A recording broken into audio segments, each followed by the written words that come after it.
வணக்கம் மக்களே, welcome to சாரால் ஜேக்கப் எஸ்டேட் லைஃப். எல்லாருக்கும் ஹாப்பி ரிபப்ளிக் டே. இது என்னன்னு பார்த்து உங்களுக்கு தெரியுதா? இது வந்து பாபிக்யூ போடுறதுக்காகவே ஸ்பெஷலாக வீட்டிலையே செஞ்சது. இந்த ராட்லாம் வச்சு வெல்ட் பண்ணி, இங்கே பாருங்கள், இந்த ட்ரேல தான் இந்த கறி போடுறது போட்டுட்டு இதுக்கு அடியில் வச்சுருவோம்.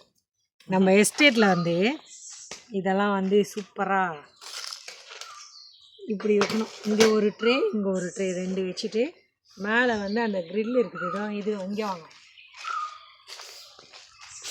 இது வந்து ரொட்டி போடுற பரோட்டா போடுறது தனியாக. இது இதை வந்து அதுக்கு மேலே வச்சிட்டோன்னா நல்லா அழகாக பாபிக்யூ போடலாம். இதெல்லாம் நம்ம வீட்டிலே செஞ்சது. இதெல்லாம் வீட்டிலே செஞ்சது. நம்ம அப்படியே தோட்டத்திலே வச்சு நல்லா அழகாக அன்னைக்கு செஞ்ச மாதிரி. அடுப்பு கூட நம்ம வந்து இன்னும் இந்த இடத்துல ஒரு கட்ட போகிறோம். இந்த மழையால் அந்த வேலை நின்றுச்சு. நாங்கள் கரெக்டாக பிளான் பண்ணியிருந்தோம் இந்த இடத்துல ஒரு நல்லா அவுட்டோர் கிச்சன் செட் பண்ணலான்னு. பெரிய மழை வந்து எல்லாத்தையும் ஒரு மாதிரி மாற்றிடுச்சு.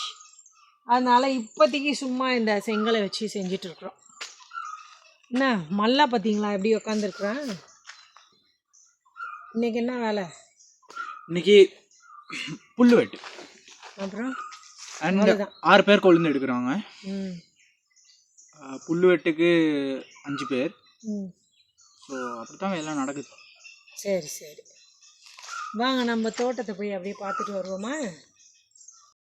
இன்னைக்கு வெயில் கொஞ்சமாக அப்படி வந்து எட்டி பார்த்துட்டு போகுது. மேக மூட்டமாக தான் இருக்குது. நேற்றெல்லாம் கொஞ்சம் லைட்டாக மழை தூரிகிட்டே இருந்தது. நம்ம தோட்டத்தில் கொஞ்ச நாள் முன்னாடி என்னாச்சு, ரோஜா பூ பூக்காமல் அப்படியே ஒரு மாதிரி ஆயிடுச்சு. நாங்கள் என்ன பண்ணோம், கொஞ்சம் அந்த பூ பூக்கிற உரம் போட்டோம். இங்கே வந்து பாருங்கள், ஏகப்பட்ட பூ பூத்துருச்சு.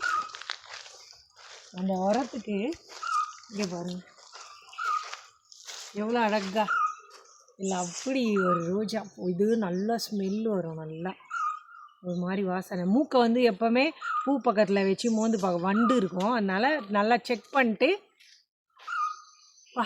நல்ல ஒரு ஸ்மெல்லு இதில் வருது. இங்கே பாருங்கள் எவ்வளோ மொட்டு இருக்குது. இந்த பக்கம்லாம் பாருங்கள் பெரிய பெரிய ரோஸ் இருக்குது. இதை வந்து சாப்பிடலாமா? இப்படி எடுத்து நல்லா சாப்பிட, நல்லா இப்படி தொடச்சிட்டு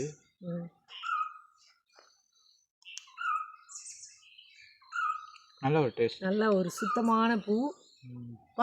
எப்படி ஒரு வாசனை வருது தெரியுமா? அந்த ரோஜா பூவோட வாசனை அவ்வளோ வாசனை. இங்கே பாருங்கள், இந்த செடியில் இதெல்லாம் அன்னைக்கு பூத்துச்சு, இப்போ கொட்டுது. அப்படியே வாங்க, அந்த கொடியில் ஒரு பூ கூட இல்லாமல் இருந்துச்சு. இன்னைக்கு பாருங்கள் எவ்வளோ மொட்டு வந்துருக்குதுன்னு.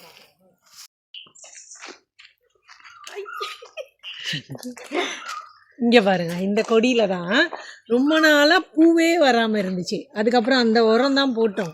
இங்கே பாருங்கள் எவ்வளோ மொட்டு பூவெல்லாம் வந்திருக்குது. நல்லா அழகான கொடி இது. நம்ம வந்து சொல்லுவோமா, ராக்ஸி நேற்று குளிக்க வைக்கலான்னு சொல்லிட்டு கூட்டில் போட்டோம். கடைசியில் பார்த்தா ஓடிச்சு. பாருங்க, ராக்ஸிக்கு குளிக்கிறதே பிடிக்காது. ஆனால் மல்லாக்கு கொஞ்சம் வேலை இருந்துச்சுனால குளிக்க வைக்கல. சாக்கியை பாருங்கள், நைஸாக கையை 2 இப்படி தொங்க போட்டுட்டு உக்காந்துட்ருக்கோம், வேடிக்கை பார்த்துட்ருக்கோம். அது கூட்டில் இருப்போம். ஐயோ தூக்கம் வேறு இதில். ஐயோ சொக்கிட்டுல இருக்கிறாரு. என்ன சாக்கி, குட் பாய் மாஷேன். நைட்டெல்லாம் டியூட்டி செஞ்சு கலெக்ட். அப்படியே கோழி கூடாப்புக்குள்ளே போய் முட்டை இருக்குதான்னு பார்த்துடலாம். எப்போவுமே இதுக்குள்ளே தான் போட்டு வைக்கும். இங்கே பாருங்கள் 5 இருக்குது. சரி 4 என் கண்ணுக்கு 5 மாதிரி தெரிஞ்சிச்சு. சரி எடுத்துடுறேன். இங்கே ஒன்று இருக்கு, நீ எடு. மல்ல அதை எடுமா, அது காட்டு. கோழி முட்டை இது ரொம்ப சூடா இருக்கு. வா வா, அதை இப்போதான் போட்டு ஓடுது. இது நான் அறுவடை பண்ண முட்டை. இது வந்து நான் எடுத்தது 4, அவன் எடுத்தது 1. காற்று அடிக்குதுடா, மழை வருமான்னு தெரில. சத்தம் கேட்குது. எப்படி சத்தம் கேட்குது?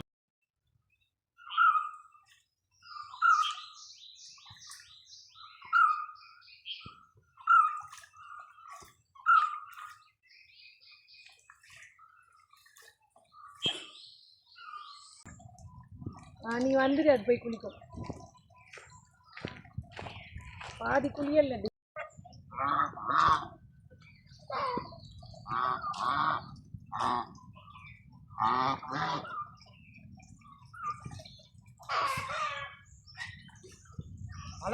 மழை தூருது, சத்தம் கேட்குதுன்னு சொன்னோம்ல, தூரத்துலேருந்து அப்படியே வரும் காற்று சத்தம் மாதிரி. இப்போ மழை தூருது, நாங்கள் உள்ளே போகிறோம். நல்லா அப்படியே போகிறோம்.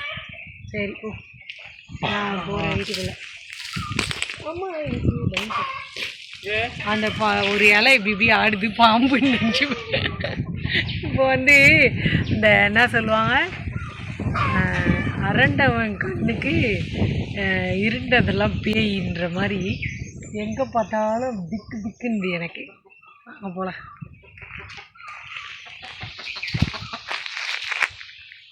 இன்றைக்கி வந்து நாட்டுக்கோழி தான் சமைக்க போகிறேன். நல்லா குக்கரில் வேக வச்சு எடுத்து வச்சுருக்குறேன்.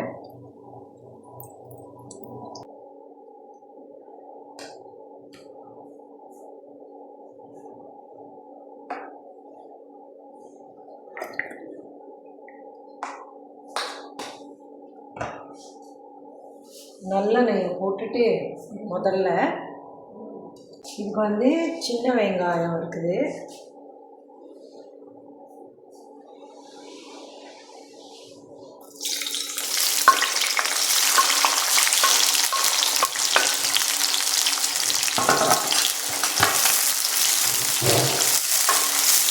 சின்ன வெங்காயம், கருவேப்பிலை,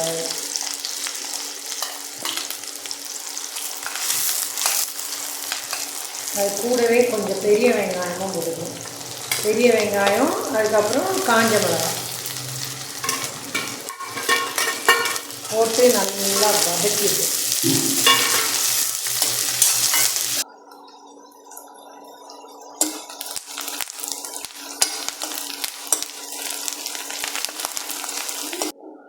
நல்லா ப்ரௌன் ஆயிடுச்சு.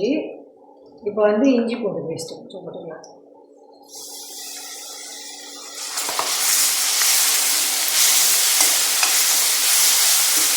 நாட்டுக்கோழி ட்ரையாக செய்யப்படும், குழம்பில்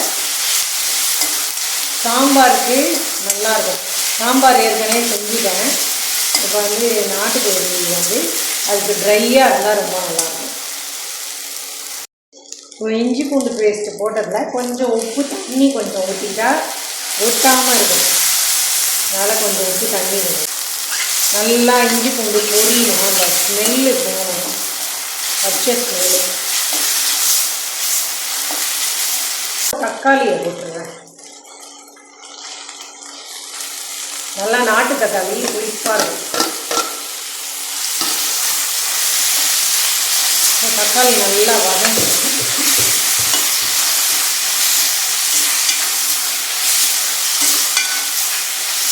நான் ஏற்கனவே அரைச்சி வச்சுருக்கிறேன் சோம்பு, சீரகம், பட்டை, 2 கிராம்பு, மல்லி, அந்த மசாலாவை கொஞ்சம் போட்டுக்கலாம். அது ரொம்ப நல்லாயிருக்கும் நாட்டுக்கோழிக்கு. அது நல்லா வறுத்துட்டு அரைச்சி வச்சுருக்கேன். அந்த மசாலாவை போட்டு நல்லா மிக்ஸ் பண்ணிவிட்டு, ஏற்கனவே வேகும் போது கொஞ்சம் மிளகாத்தூள் போட்டாச்சு. இப்போ கொஞ்சம் மிளகாத்தூள் போட்டுக்கிறேன். ஏன்னா நாட்டுக்கோழி நல்லா காரமாக இருந்தால் தான் நல்லாயிருக்கும். அதனால் அதுக்கு கொஞ்சம் மிளகாத்தூள் போட்டால் தான்.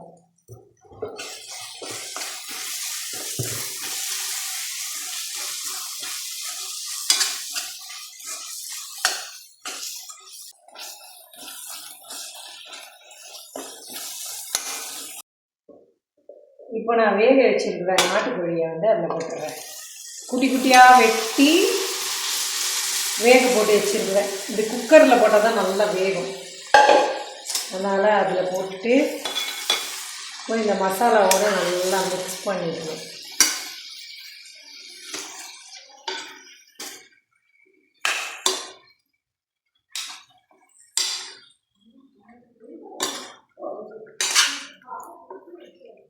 நல்லா மிக்ஸ் பண்ணலாம்.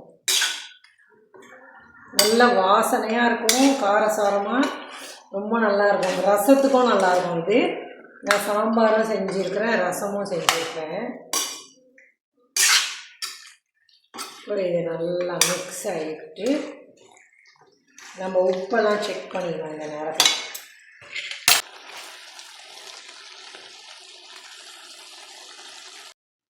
இப்போ நான் வேக வச்சு எடுக்கும் போது அதோட சூப் கொஞ்சம் இருந்துச்சு, அதை கொஞ்சமாக இதில் ஊற்றிடலாம்.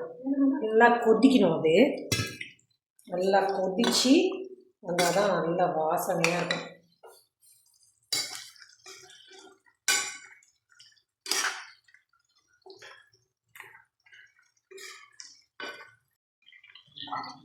இப்போ பக்கத்துலேயே ஒரு கடாயில் வந்து நல்லெண்ணெயை ஊற்றிட்டு பூண்டை வந்து நீட்டமாக மெலிசாக கட் பண்ணி வச்சுக்கோங்க.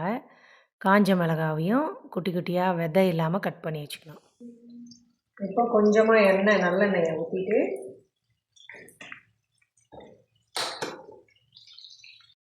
இப்போ இதை வந்து தனியாக இதில் போட்டு பொரிக்கணும்.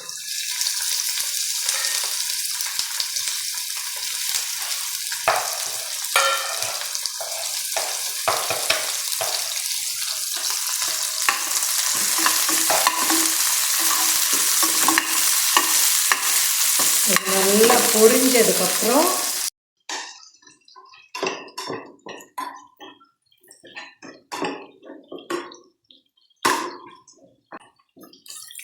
பூண்டு நல்லா ப்ரௌனாக பொரிஞ்சுதுன்னா இந்த நாட்டுக்கோழிக்கு இன்னும் கொஞ்சம் நல்ல வாசனை இருக்கும்.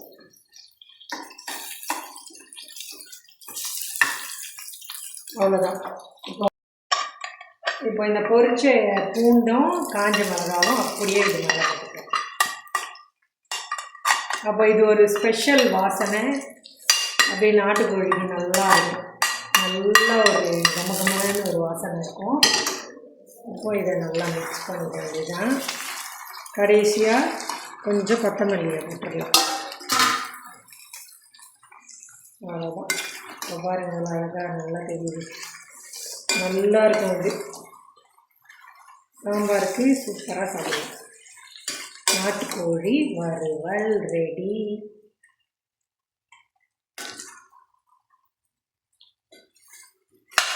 அவ்வளோதான். ஒரு டேஸ்ட்டு பார்ப்போமா? இங்கே பாருங்கள், நல்ல நாட்டுக்கோழி சுட சுட இருக்குது. டேஸ்ட் எப்படி இருக்குதுன்னு பார்ப்போம். ரொம்ப சூடாக இருக்குது.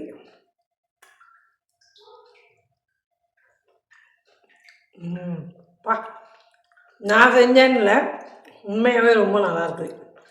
Taste super. நல்லா காரசாரமாக நல்லா இருக்குது. தேங்க்யூ. அவ்வளோதான் மக்களே, இந்த நாள் இப்படி தான் போச்சு. இந்த வீடியோ உங்களுக்கு பிடிச்சிருந்தா சேனலை சப்ஸ்கிரைப் பண்ணிக்கோங்க.